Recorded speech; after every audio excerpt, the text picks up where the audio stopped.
ಇವತ್ತು ದೇಶದ ಪ್ರಧಾನಮಂತ್ರಿಗಳಂತ ನರೇಂದ್ರ ಮೋದಿಜಿಯವರು ಪಾರ್ಲಿಮೆಂಟದಲ್ಲಿ ಒಂದು ಮಹಿಳಾ ಮೀಸಲಾತಿ ಬಿಲ್ ಅನ್ನು ಕೂಡ ತರುವಂತ ಕೆಲಸ ಮಾಡಿದ್ದಾರೆ. ಹಂಗಾಗಿ ದೇಶದ ಜನರು ಮುಂದೆ ಕಾಂಗ್ರೆಸ್ಸಿನ ಅದರ ಮಿತ್ರ ಪಕ್ಷಗಳ ಮುಖವಾಡವನ್ನು ಬಹುಶಃ ಕಳಚು ಬಿದ್ದಿದೆ ಅಂತೇಳಿ ನಾನು ತಿಳ್ಕೊಂಡಿದ್ದೀನಿ. ಹಂಗಾಗಿ ರಾಷ್ಟ್ರೀಯ ನಾರಶಕ್ತಿ ಮಹಿಳಾ ವಿಕಸಿತ ಕಲ್ಪನೆಯಡಿ ದೇಶದ ಗೌರವಾನ್ವಿತ ಪ್ರಧಾನಮಂತ್ರಿಗಳಂತ ನರೇಂದ್ರ ಮೋದಿಜಿಯವರು ಏನು ಈ ಮಹಿಳಾ ಮೀಸಲಾತಿ ಬಿಲ್ ಅನ್ನು ತಂದಿದ್ರು. ನಂತರ ಕಾಂಗ್ರೆಸ್ನ ಅಲ್ಲಿ ಮಿತ್ರ ಪಕ್ಷಗಳೆಲ್ಲ ಕೂಡ ವಿರೋಧ ಮಾಡಿ ಅಲ್ಲಿ ಅದನ್ನ ಬಿಲ್ ಅನ್ನು ತೊಂದರೆ ಮಾಡಂತ ಕೆಲಸ ಕೂಡ ಆಯ್ತು. ಬಹುಶಃ ಕಾಂಗ್ರೆಸ್ ನಾಯಕರಿಗೆ ಅವರು ಇಡೀ ರಾಜ್ಯದಲ್ಲಿ ಇಡೀ ದೇಶದಲ್ಲಿದ್ದಂತ ಮಹಿಳೆಯರಂದ್ರಿಗಿನ ಅವ್ರು ಯಾವುದೇ ರೀತಿಯಲ್ಲಿ ಗೌರವ ಇಲ್ಲ. ಅವ್ರಿಗೆ ಗೌರವ ಅಂದ್ರೆ ಕೇವಲ ಗಾಂಧಿ ಕುಟುಂಬಕ್ಕೆ ಮಾತ್ರ ಅಂತೇಳಿ ತಿಳ್ಕೊಂಡಾರ. ಯಾಕಂದ್ರೆ ಮಹಿಳೆಯರ ಏಳಿಗೆ ಸಲುವಾಗಿ ಇವತ್ತು ಅವ್ರಿಗೆ ಯಾವುದೇ ಮಹಿಳೆಯರ ಏಳಿಗೆ ಮುಖ್ಯ ಅಲ್ಲ, ಆ ದೇಶ ಮುಖ್ಯ ಅಲ್ಲ, ಅವ್ರ ಕುಟುಂಬದ ಮಹಿಳೆಯರು ಮಾತ್ರ, ಗಾಂಧಿ ಕುಟುಂಬದ ಮಹಿಳೆಯರು ಮಾತ್ರ ಮುಖ್ಯ ಅಂತೇಳಿ ಅವ್ರು ತಿಳ್ಕೊಂಡಿದ್ದಾರೆ. ಹಂಗಾಗಿ ಗಾಂಧಿ ಕುಟುಂಬ ಅಂದ ತಕ್ಷಣ ಕೇವಲ ಅವ್ರಿಗೆ ಮೀಸಲಾತಿ ಅಗತ್ಯ ಇಲ್ಲ. ಅವ್ರಿಗೆ ಯಾವುದೇ ರೀತಿಯಲ್ಲಿ ಕೂಡ ಅವ್ರಿಗೆ ಏನು ವಂಶ ಪರಂಪರೆ ರಾಜಕಾರಣ, ಅವ್ರಿಗೆ ಮೀಸಲಾತಿ ಇರ್ಲಿ, ಬಿಲ್ ಪಾಸ್ ಆಗಿರ್ಲಿ, ಫೇಲ್ ಆಗಿರ್ಲಿ, ಅವ್ರಿಗೆಲ್ಲ ಯಾವುದು ಬೇಕಿಲ್ಲ. ಅವ್ರು ಬೇಕೇ ಇರೋದು ಒಂದೇ ಒಂದು ಏನಂದ್ರಿಗಿನ ಅವ್ರಿಗೆ ವಂಶ ಪರಂಪರೆ ರಾಜಕಾರಣ ಇರೋ ಕಾರಣ ಅವ್ರಿಗೆ ಯಾರೇ ಬರ್ಲಿ ಯಾರೇ ಹೋಗ್ಲಿ ಅಂದ್ಕೊಂತಾರೆ. ಹಂಗಾಗಿ ಬಹುಶಃ ಇದಕ್ಕಿಂತ ಮುಂಚೆ ಇಂದಿರಾ ಗಾಂಧಿ ಅವರಿದ್ರು, ಇಂದಿರಾ ಗಾಂಧಿ ಅವ್ರ ನಂತರ ಸೋನಿಯಾ ಗಾಂಧಿ ಅವರದ್ರು, ಸೋನಿಯಾ ಗಾಂಧಿ ನಂತರ ಪ್ರಿಯಾಂಕಾ ಗಾಂಧಿ ಬಂದಾರ. ಹಂಗಾಗಿ ಅವರು ಸರ್ನೇಮ್ ಇದ್ದಂಥವ್ರು ಎಲ್ಲಾ ಮಹಿಳೆಯರಿಗೆ ಕಾಂಗ್ರೆಸ್ನಲ್ಲಿ ಅಧಿಕಾರ ಹುದ್ದೆ ಅನ್ನಂಥದ್ದು ಅವ್ರಿಗೆ ಮುಂಚೆಯಿಂದ ಕೂಡ ಆ ರೀತಿ ನಡ್ಸ್ಕೊಂತ ಬಂದಿದ್ದಾರೆ. ಆದ್ರೆ ಇವತ್ತು ಬೇರೆ ಮಹಿಳೆಯರು, ಬೇರೆ ಮನೆಯಲ್ಲಿದ್ದಂತ ಮಹಿಳೆಯರ ಬಗ್ಗೆ ರಾಜಕೀಯವಾಗಿ ಸ್ಥಾನಮಾನ ಕೊಡುವಂತ ವಿಚಾರದಲ್ಲಿ ಕಾಂಗ್ರೆಸ್ರು ಯಾವತ್ತೂ ಕೂಡ ಮನಸ್ಸು ಮಾಡಿಲ್ಲ ಅನ್ನಂತ ಮಾತನ್ನು ಕೂಡ ನಾನು ಹೇಳಬೇಕಾಗುತ್ತೆ. ದೇಶದ ಸಾಮಾನ್ಯದ ಮಧ್ಯವರ್ಗದ ಕುಟುಂಬದ ಮಹಿಳೆಯರ ಬಗ್ಗೆ ಅವರು ಯಾವ ರೀತಿಯಲ್ಲಿ ಮಹಿಳೆಯರಂತಾರಂದ್ರೆ ಕೇವಲ ಅಡಿಗೆ ಮನೆಗೆ ಸೀಮಿತ ಆದಂಥವ್ರು, ಕೇವಲ ಪಾತ್ರೆ ಮುಸುರೆ ತುಳಿಯಂಥವ್ರು. ಅದೇ ರೀತಿಯಲ್ಲಿ ಕೂಡ ಅವ್ರಿಗೆ ಕಾಂಗ್ರೆಸ್ ಅವ್ರಿಗೆ ಅಷ್ಟು ಮಟ್ಟಿಗೆ ಸೀಮಿತ ಅಂದ್ಕೊಂಡಾರಾಗ್ಲಿ ಅವರು ಯಾವುದೊಂದು ದೊಡ್ಡ ಸ್ಥಾನಕ್ಕೆ ಬರಬೇಕು ಅಂತೇಳಿ ಯಾವತ್ತು ಕೂಡ ಕನಸಲ್ಲಿ ಕೂಡ ಅನ್ಕೊಂಡಿಲ್ಲ.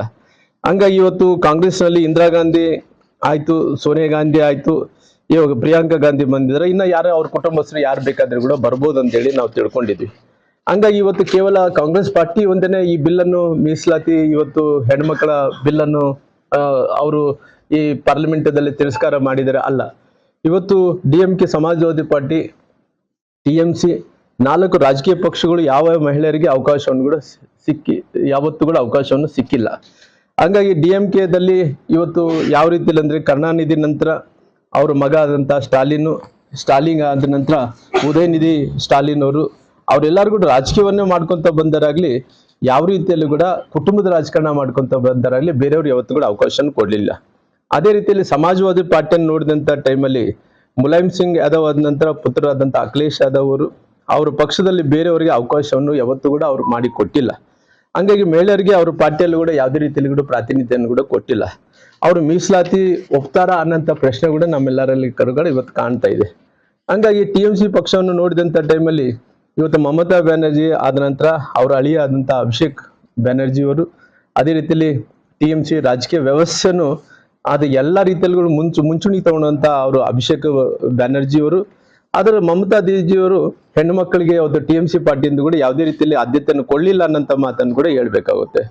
ಅವರೆಲ್ಲರೂ ಕೂಡ ಇಂಡಿ ಮೈತ್ರಿಕೂಟವನ್ನು ಮಾಡಿಕೊಂಡು, ಈ ಇಂಡಿ ಮೈತ್ರಿಕೂಟದಲ್ಲಿ ಕೇವಲ ಅವರು ರಾಜಕೀಯಕ್ಕೋಸ್ಕರವಾಗಿ ರಾಜಕೀಯಕ್ಕೋಸ್ಕರವಾಗಿ ಒಂದು ಕೂಟವನ್ನು ಮಾಡಿಕೊಂಡು, ಅದು ಯಾವ ರೀತಿಯಲ್ಲಿ ರಾಜಕೀಯವಾಗಿ ಕೂಟ ಮಾಡಿಕೊಂಡ ನಂತರ ಕುಟುಂಬವಾಗಿ ಕೂಟವನ್ನು ಮಾಡ್ಕೊಂಡಾರ, ಅದು ಇಂಡಿ ಕೂಟವಾಗಿ ದೇಶದ ರಾಜ್ಯದ ಜನರಿಗೆ ಉದ್ಧಾರಕ್ಕೆ ಯಾವುದೇ ರೀತಿಯಲ್ಲಿ ಕೂಡ ಉಪಯೋಗ ಆಗಲ್ಲ. ಅದು ಕೇವಲ ಕುಟುಂಬದ ಕೂಟ ಆಗಿ ಮಾಡ್ಕೊಂಡಿದ್ದಾರೆ. ಹಂಗಾಗಿ ದೇಶದ ಮಹಿಳೆಯರ ಮೇಲೆ ನಂಬಿಕೆ ಗೌರವ ಯಾವ್ರಿಗೆ ಮುಂಚೆ ಕೂಡ ಇದ್ದಿಲ್ಲ, ಇವತ್ತು ಕೂಡ ಇಲ್ಲ ಅನ್ನಂತ ಮಾತನ್ನು ಕೂಡ ಹೇಳ್ಬೇಕಾಗುತ್ತೆ. ಹಂಗಾಗಿ ಇವತ್ತು ನೋಡಿದಂತ ಟೈಮಲ್ಲಿ ಕಾಂಗ್ರೆಸ್ಸು ದೇಶಕ್ಕಂತೂ ಯಾವುದೇ ರೀತಿಯಲ್ಲಿ ಕೂಡ ಅವರು ಏನು ಸಾಧನೆ ಮಾಡ್ಲಿಕ್ಕೆ ಆಗ್ಲಿಲ್ಲ, ಮಹಿಳೆಯರಿಗೆ ಯಾವುದೇ ರೀತಿಯಲ್ಲಿ ಗೌರವವನ್ನು ಕೊಡ್ಲಿಕ್ಕಾಗಿಲ್ಲ. ದೇಶದ ಮಹಿಳೆಯರ ಮುಂದೆ ಇವತ್ತು ಏನು ಇಂಡಿ ಕೂಟವನ್ನು ಮಾಡಿಕೊಂಡು ಇವತ್ತು ಎಲ್ಲಾ ರೀತಿಯಲ್ಲಿ ಕೂಡ ಈ ಇಂಡಿ ಕೂಟ ಏನಂದ್ರೆ ದೇಶದ ಜನರಿಗೆ ಒಂದು ಮಾರಿ ತರ ಅಂದ್ರೆ ಒಂದು ಶಾಪದ ತರ ಇವತ್ತು ಆಗಿದೆ. ಹಂಗಾಗಿ ಮಹಿಳೆಯರ ಬೆನ್ನಿಗೆ ಕಾಂಗ್ರೆಸ್ ಚೂರಿ ಹಾಕಂತ ಕೆಲಸ ಕೂಡ ಮಾಡಿದೆ. ಹಿಂದೆ 1996 ಕೂಡ ದೇವೇಗೌಡರು ಪ್ರಧಾನಮಂತ್ರಿ ಆದಂತ ಟೈಮಲ್ಲಿ ಈ ಮಹಿಳಾ ಮೀಸಲಾತಿ ಬಿಲ್ ಅನ್ನು ತಂದಿದ್ರು. ಆಗ ಕಾಂಗ್ರೆಸ್ ಆಗಲೂ ಕೂಡ ವಿರೋಧ ಮಾಡಿ ಬಿಲ್ ಅನ್ನು ಸೋಲಿಸುವಂತ ಕೆಲಸ ಅವತ್ತು ಕಾಂಗ್ರೆಸ್ ಮಾಡಿದೆ. 1998 ಕೂಡ 2003 ಅವಧಿಯಲ್ಲಿ 4 ಬಾರಿ ಬಿಲ್ ಅನ್ನು ತರಂತ ಪ್ರಯತ್ನ ಮಾಡಿದ್ರು ಕೂಡ ಕಾಂಗ್ರೆಸ್ ಯಾವತ್ತು ಕೂಡ ಬೆಂಬಲವನ್ನು ಕೊಟ್ಟಿಲ್ಲ ಅನ್ನಂತ ಮಾತನ್ನು ಕೂಡ ಹೇಳೋದ್ರ ಜೊತೆಲಿ 2010, 2014 ತನಕ ಕೂಡ ಮಹಿಳಾ ಮೀಸಲಾತಿಯನ್ನು ಬಿಲ್ಲು ಸದನದಲ್ಲಿ ಮಂಡಿಸ್ಲಿಕ್ಕೆ ಹೋದಂತ ಟೈಮ್ನಲ್ಲಿ ಕೂಡ ಕಾಂಗ್ರೆಸ್ ಯಾವತ್ತು ಕೂಡ ಆದ್ಯತೆಯನ್ನು ಕೊಟ್ಟಿಲ್ಲ ಅನ್ನಂತ ಮಾತನ್ನ ಜೊತೆಲಿ ಇವತ್ತು ಎಲ್ಲಾ ರೀತಿಯಲ್ಲಿ ಕೂಡ ಮೀಸಲಾತಿ ಬಿಲ್ ಅನ್ನು ಇವತ್ತು ಮಹಿಳೆಯರ ಬಿಲ್ ಅನ್ನು ಇವತ್ತು ಸೋಲಿಸುವಂತ ಕೆಲಸ ಕಾಂಗ್ರೆಸ್ ಮಿತ್ರ ಪಕ್ಷಗಳು ಎಲ್ಲವನ್ನು ಕೂಡ ಮಾಡ್ಕೊಂತ ಬಂದವ. ಹಂಗಾಗಿ ಇವತ್ತು ಬಿಲ್ ಅನ್ನು ಸೋಲಿಸಿದ ನಂತರ ಬಹಳ ಸಂತೋಷದಿಂದ ಇವತ್ತು ಯಾವ ರೀತಿಯಲ್ಲಿ ಅಂದ್ರಿಗಿನ ಅವರು ಒಂದು ಕಡೆ ಸಂತೋಷದಲ್ಲಿ ಮೇಜನ್ನು ತಟ್ಟಿ ಅವ್ರ ಸಂತೋಷದಿಂದ ನಗೋದೇನು, ಅವರು ಯಾವ ರೀತಿಯಲ್ಲಿ ಬಿಲ್ ಫೇಲ್ ಆಗಿದೆ ಅನ್ನೋಂಥ ವಿಚಾರದ ಬಗ್ಗೆ ಕೂಡ ಸಾಕಷ್ಟು ಅಸಹ್ಯವಾಗಿ ಮಾಡುವಂತ ಕೆಲಸ ಕೂಡ ಅವ್ರು ಮಾಡಿದಾರ. ಹಂಗಾಗಿ ಬಹುಶಃ ಈ ಇವತ್ತೇನು ಸಂತೋಷನು ಏನು ಪಡ್ಕೊಂಡಿದಾರೋ, ಅವ್ರ ಮೇಜನ್ನು ಏನು ತಟ್ಟಿದಾರೋ, ಇವತ್ತು ನಾರಿ ಶಕ್ತಿ ಮೇಲೆ ಅವ್ರು ತಟ್ಟಿದಂತ ಒಂದು ಕೈ ಒಂದು ಅಂದೇಳಿ ನಾನು ತಿಳ್ಕೊಂಡಿದ್ದೀನಿ. ಹಂಗಾಗಿ ಮುಂದಿನ ದಿನಗಳಲ್ಲಿ ಈ ದೇಶದಲ್ಲಿ ಮಹಿಳೆಯರು ಕಾಂಗ್ರೆಸ್ ಪಾರ್ಟಿಗೆ ತಕ್ಕ ಉತ್ತರವನ್ನು ಕೂಡ ಕೊಡುವಂತ ಕೆಲಸ ಮಾಡ್ತಾರೆ.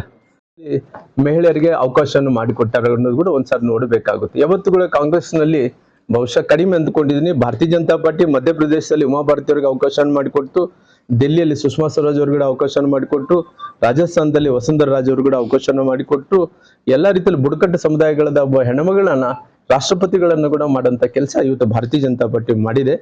ಹಂಗಾಗಿ ಇವತ್ತು ನಾವು ಮಾಡಿದಂತ ಎಲ್ಲ ಬಿಲ್ಗಳಿಗೆ ವಿರೋಧ ಮಾಡಂತ ಕೆಲಸ ಕಾಂಗ್ರೆಸ್ ಪಾರ್ಟಿ ಮಾಡಿದೆ. ಉದಾಹರಣೆಯಾಗಿ ಹೇಳ್ಬೇಕಾದ್ರೆ ತ್ರಿಬಲ್ ತಲಾಖ್ ಕೂಡ ವಿರೋಧ ಮಾಡಂತ ಕೆಲಸ ಮಾಡಿದೆ. ಅದೇ ರೀತಿ OBC ಕಮಿಟಿ ಮಾಡಲು ಅವತ್ತು ಮಾಡಿದಂತ ಟೈಮಲ್ಲಿ ಅಪಸ್ವರತ್ತಂತ ಕೆಲಸ ಅವತ್ತು ಕಾಂಗ್ರೆಸ್ ಸರ್ಕಾರ ಮಾಡಿದೆ. CAA ಕಾನೂನನ್ನು ವಿರೋಧ ಮಾಡಂತ ಕೆಲಸ ಮಾಡಿದೆ. ಆರ್ಟಿಕಲ್ 370 ಕೂಡ ವಿರೋಧ ಮಾಡಂತ ಕೆಲಸ ಮಾಡಿದೆ. ರಾಮ ಮಂದಿರನ್ನು ಕೂಡ ವಿರೋಧ ಮಾಡಂತ ಕೆಲಸ ಮಾಡಿದೆ.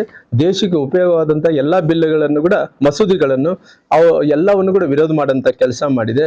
ಹಂಗಾಗಿ ಇಂಡಿ ಕೂಟ ಇವತ್ತು ಮುಂದಿನ ದಿನಗಳಲ್ಲಿ ಜನರು ಇವತ್ತು ಅದೇ ಜೊತೆಲಿ ಮಹಿಳೆಯರು ಒಂದು ತಕ್ಕ ಪಾಠ ಅಂದ್ರಿಗಿನ ಇದನ್ನ ಪ್ರಾಯಶ್ಚಿತ್ತ ಪಡುವಂತ ಕೆಲಸ ಇವತ್ತು ಕಾಂಗ್ರೆಸ್ ಆಗುತ್ತೆ ಅನ್ನಂತ ಮಾತನ್ನು ಹೇಳೋದ್ರ ಜೊತೆಲಿ, ಹಂಗಾಗಿ ಇವತ್ತು ಪತ್ರಿಕಾಗೋಷ್ಠಿಯನ್ನು ಕರೆದಿರುವಂತ ಉದ್ದೇಶ, ಇವತ್ತು ದೇಶದ ಪ್ರಧಾನಮಂತ್ರಿ ನರೇಂದ್ರ ಮೋದಿಜಿಯವರು ಬಿಲ್ ಅನ್ನು ತಂದಂತ ಟೈಮಲ್ಲಿ ಮೈತ್ರಿಕೂಟಗಳು ಇನ್ನೊಂದು ಬೇರೆ ಬೇರೆ ಪಾರ್ಟಿಗಳು ಎಲ್ಲ ಸೇರಿ ಇವತ್ತು ಬಿಲ್ ಅನ್ನು ಕೂಡ ಇವತ್ತು ನಾಶ ಮಾಡುವಂತ ಕೆಲಸ ಆಗಿದೆ. ಅದಕ್ಕೋಸ್ಕರವಾಗಿ ಇವತ್ತು ಪತ್ರಿಕಾಗೋಷ್ಠಿಯನ್ನು ಕೂಡ ನಾವು ಕರೆದಿದ್ದೀವಿ. ತಾವೇನು ಜಾರಿ ಆಗಿದೆ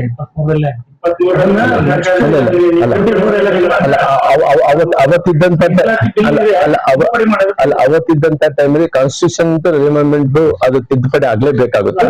ಕಾನ್ಸ್ಟಿಟ್ಯೂಷನ್ ತಿದ್ದುಪಡಿ ಆಗಿದೆ ಅಲ್ಲ, ಕಾನ್ಸ್ಟಿಟ್ಯೂಷನ್ ಮಹಿಳಾ ಮೀಸಲಾತಿ ಬಿಲ್ಲು ಪಾಸ್ ಆಗಿದೆ. ಅದನ್ನ ಈ ತಿದ್ದುಪಡಿ ಮಾಡಿ ಅವತ್ತಿದ್ದಂತ ಅವತ್ತಿದ್ದಂತ ಟೈಮಲ್ಲಿ ಸ್ವಲ್ಪ ಸಂಖ್ಯೆ ಇಷ್ಟು ಮಟ್ಟಿಗೆ ಇದ್ದಿಲ್ಲ. ಹೊಸ ಜನಗಣತಿ ಹೌದೌದು. ಮೋದಿಜಿಯವರು ಒಂದು ಟೆರರಿಸ್ಟ್ ಅನ್ನೋದ್ ಮೂಲಕ, ಅಂದ್ರೆ ಪ್ರಧಾನಮಂತ್ರಿಗಳನ್ನ ಒಬ್ಬ ಟೆರರಿಸ್ಟ್ ಅನ್ನಂತ ಪದಗಳನ್ನು ಬಳಕೆ ಮಾಡ್ಕೊಂತಾರಂದ್ರಿಗಿನ ಇದು ಮಲ್ಲಿಕಾರ್ಜುನ್ ಖರ್ಗೆ ಅವರು ಮಾಡಿದಂತ ಪ್ರಜಾಪ್ರಭುತ್ವಕ್ಕೆ, ವ್ಯವಸ್ಥೆಗೆ ಅಪಮಾನ ಮಾಡಿದಂತ ಆಗಿದೆ. ಯಾಕಂದ್ರೆ ನಾನು ಮಲ್ಲಿಕಾರ್ಜುನ್ ಖರ್ಗೆ ಅವರು ಬಹುಶಃ ಒಂದು ಕುಟುಂಬವನ್ನು ಓಲೈಕೆ ಮಾಡೋಕೆ ಸಲುವಾಗಿ, ಒಂದು ಕುಟುಂಬವನ್ನು ಓಲೈಕೆ ಮಾಡ್ಕೊಳ್ಳೋ ಸಲುವಾಗಿ ಇವತ್ತು ಬಹುಶಃ ಮಲ್ಲಿಕಾರ್ಜುನ್ ಖರ್ಗೆ ಅವರು ಈ ದೇಶದ ಪ್ರಧಾನಮಂತ್ರಿ ಅಂತ ನರೇಂದ್ರ ಮೋದಿಜಿಯವರು ಟೆರರಿಸ್ಟ್ ಅನ್ನಂತ ಪದವನ್ನು ಬಳಕೆ ಮಾಡಿದ್ದಾರೆ. ಬಹುಶಃ ನಾನು ಕೇಳ್ತೀನಿ ಕಾಂಗ್ರೆಸ್ಸಿನ ನಾಯಕರು ಎಲ್ಲಾರು ಕೂಡ ನಿಜವಾದಂತ ಟೆರರಿಸ್ಟ್ ಯಾರು ಅಂತೇಳಿ ಇವತ್ತು ಅವರು ಬಹಿರಂಗ ಪಡಿಸ್ಬೇಕಾಗುತ್ತೆ. ಇವತ್ತು ನಿಜವಾದಂತ ಟೆರರಿಸ್ಟ್ ಅನ್ನು ಆಸಿನ್ ಮಾಲಿಕ್ ಅನ್ನು ಏನ್ ಮಾಡ್ತಾರೆ, ಆಸಿನ್ ಮಾಲಿಕ್ ಅನ್ನು ಇವರು ಸನ್ಮಾನ ಮಾಡ್ತಾರೆ. ಆಸಿನ್ ಮಾಲಿಕ್ ಅವನ ಟೆರರಿಸ್ಟ್ ಅನ್ನು ಸನ್ಮಾನ ಮಾಡುವಂತ ಕೆಲಸ ಮಾಡ್ತಾರೆ. ಅದೇ ರೀತಿಯಲ್ಲಿ ಭಾರತವನ್ನು ತುಂಡು ಕತ್ತರಿಸಿ ಅನ್ನೋಂಥವ್ರನ್ನ ಅವರು ಕಾಂಗ್ರೆಸ್ನವರು ಅವ್ರಿಗೆ ಎಲ್ಲಾ ರೀತಿಯಲ್ಲಿ ಕೂಡ ಗೌರವವನ್ನು ಕೊಡುವಂತ ಕೆಲಸ ಮಾಡ್ತಾರೆ. ಅದೇ ರೀತಿ ಜಮ್ಮು ಕಾಶ್ಮೀರದಲ್ಲಿ ಸೈನಿಕರ ಮೇಲೆ ಕಲ್ಲು ಎಸೆದಂತವ್ರನ್ನ ಅವ್ರನ್ನ ಪರವಾಗಿ ಕಾಂಗ್ರೆಸ್ ಪಾರ್ಟಿ ನಿಲ್ಲಂತ ಕೆಲಸ ಮಾಡ್ತತೆ.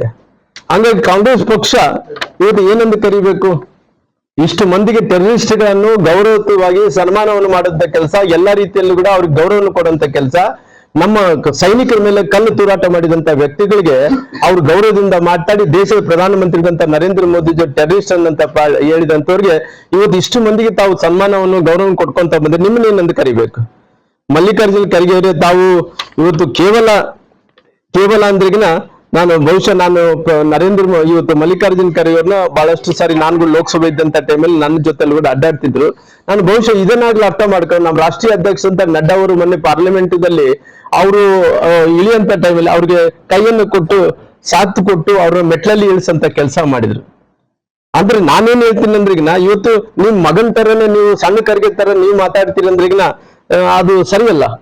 ಅದೇ ನಿಮ್ ಮಗ ಅಂತ ಮಾತಾಡ್ತಾನ, ಆ ಸಣ್ಣ ಖರ್ಗೆ ಏನ್ ಬೇಕಾದ್ರೆ ಇದು ಮಾತಾಡ್ತಾನ, ನಿಮ್ ಮಗನ್ ತರ ತಾವು ಕೂಡ ಮಾತಾಡೋದು ಕಲ್ತೀರಿ. ಯಾಕಂದ್ರೆ ಪ್ರಧಾನಮಂತ್ರಿಗಳನ್ನ ಇವತ್ತು ಒಬ್ಬ ಟೆರರಿಸ್ಟ್ ಅಂತ ಪದಗಳನ್ನ ಬಳಕೆ ಮಾಡ್ಕೊಂತೀರಿ ಅಂದ್ರೆ ಇದು ಪ್ರಜಾಪ್ರಭುತ್ವಕ್ಕೆ ಮಾಡಿದಂತ ಅಪಮಾನ ಅಲ್ಲೇನು? ನಿಮ್ ಮಗಂತೂ ಸ್ವಲ್ಪ ಆತನಿಗೆ ತಿಳುವಳಿಕೆ ಇಲ್ಲ, ಏನ್ ಬೇಕಾದ್ರೆ ಮಾತಾಡ್ತಾನ. ಆದ್ರೆ ನೀವು ಕೂಡ ಮಗನ್ ತರ ನೀವು ಕೂಡ ಕಲ್ತು ಬಿಟ್ರೆ ನಾಳೆ ಹೆಂಗ್ ಹೋಗ್ಬೇಕು? ಈ ವ್ಯವಸ್ಥೆ ಹೆಂಗಾಗ್ಬೇಕು?